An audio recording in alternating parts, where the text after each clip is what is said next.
Salut YouTube, on se retrouve pour la chronique de la mana numéro 2. Il n'y a pas grand chose à dire, je l'avoue. J'avais fait une très longue liste de choses à dire dans cette vidéo. Mais en fait, je me rends compte que 99% sont des futilités dont on s'en fiche complètement et qui ne vont pas en fait réellement vous aider. On arrive, on se dit oui, je vais faire de l'ulu, je vais faire du graphisme. Comment vous dire? Non, en réalité, il y a deux choses. Il y a d'abord le fait que l'idée que vous faites d'un métier n'est pas nécessairement cohérente avec la réalité de ce métier. Et il y a le fait que si vous rentrez en mana en vous disant par exemple « Ah c'est super, je vais faire de l'ILU », vous ne ferez pas autant d'ILU que vous le pensez et vous n'en ferez pas nécessairement de la manière dont vous le pensez. Donc dans la même veine de désenchantement et de désillusion, il y a l'idée qu'il faut se préparer à ne plus avoir envie ou à ne plus savoir quoi faire après la mana. Parce que bien évidemment on pense connaître la réalité d'un métier, mais l'expérimenter est une autre chose. Et quand au début de l'année on rentre en mana, on se dit c'est super, je vais être graphiste, je vais faire ci, je vais faire ça, et qu'après 6 mois il y a de très fortes chances que vous vous disiez moi graphiste, non. Deuxième chose plus ou moins importante, c'est que la mana par moment c'est un peu le temple de la dépression.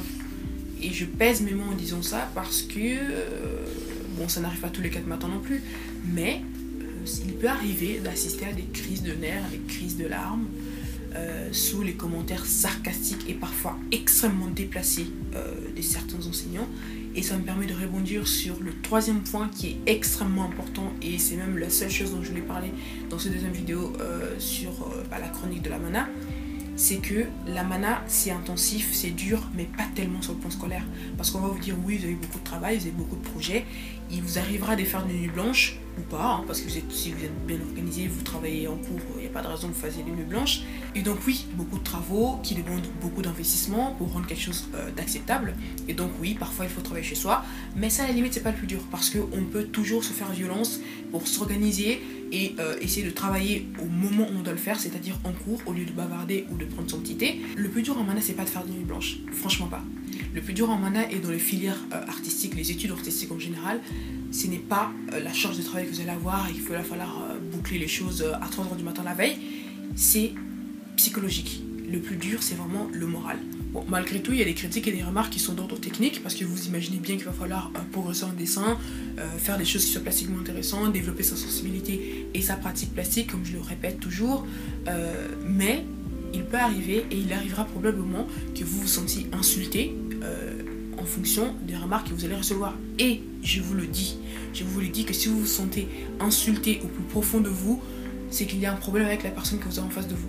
Parce que c'est pas normal. Parce qu'il est sûrement vrai que vous aurez beaucoup de mal à accepter le fait que vous ne répondiez pas toujours aux attentes des professeurs d'un point de vue technique, donc dessin, esthétique, voire culture artistique.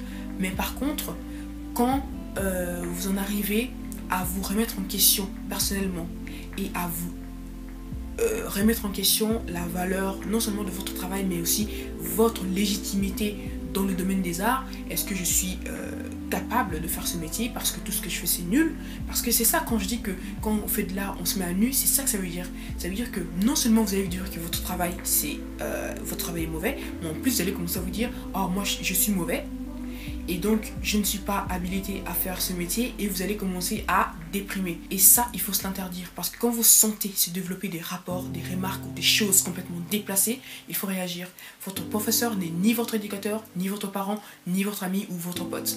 Donc il ou elle n'a le droit de ne porter de critique que sur votre travail, et exclusivement sur votre travail, ni sur votre éducation, ni sur votre façon d'être, ni sur ce que vous devez faire de votre vie. Donc il y a un moment où faut faire la part des choses entre, certes je tiens à la chose parce que dessiner c'est ma vie, c'est ma passion, donc ça me fait du mal de constater que je n'ai pas forcément le niveau, ou que ce que je fais n'est pas forcément intéressant ou n'est pas forcément apprécié, mais de là à se remettre en question, non. Voilà, cette vidéo est terminée. C'était un tout petit peu plus froid que la dernière fois, mais c'est vrai que c'est des choses importantes. La mana c'est dur, c'est intensif, il y a beaucoup de travaux, il y a beaucoup de choses à faire, mais c'est surtout difficile psychologiquement, c'est difficile moralement, voilà. Donc moi je vous retrouve dans la joie de la bonne humeur la semaine prochaine pour une nouvelle vidéo. Bisous.